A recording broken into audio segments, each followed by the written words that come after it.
ইমাম আলা হযরত ফাযিল বেরলভী রহমতুল্লাহ আলাই তিনি 3টা কোরবানি দিতেন।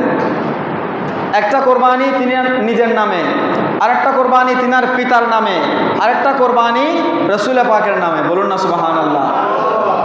রসুল পাকের নামে যেটা তিনি কোরবানি দিতেন, এটা সৈয়দ বংশ আলে রসুল যিনারা থাকতেন ওনাদের কাছে বন্টন করে দিতেন।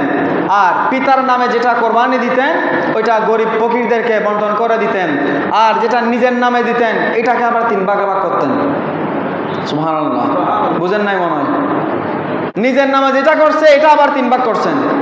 3 ভাগ করে একটা নিজের জন্য রেখেছেন, আর 1 ভাগ আত্মীয় স্বজনকে দিয়েছেন, আর 1 ভাগ ফকির মিসকিনদের জন্য। তাহলে এখান থেকে বোঝা যায় কোরবানির গোশত কয় ভাগে ভাগ করা হয়? 3 ভাগে। এটা শরীয়তের ফয়সালা, মুস্তাহাব। আপনি 1 ভাগ নিজের জন্য, আর 1 ভাগ আত্মীয় স্বজনের জন্য, আর 1 ভাগ ফকির মিসকিনদের জন্য। এটা সমানভাবে ভাগ করবেন।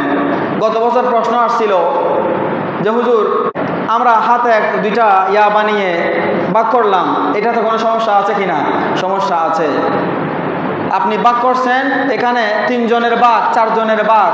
আপনি হাতে মেপে দিলে হবে না, পাল্লা দিয়ে সমান বরাবর মেপ করবেন, মাফ করে ওজন দিয়ে তারপরে ভাগ করবেন, যাতে 1 টুকরাও এদিক সেদিক না হয়, আরো জনের হক যাতে আপনার কাছে চলে না আসে, এটা আমরা খেয়াল রাখবো।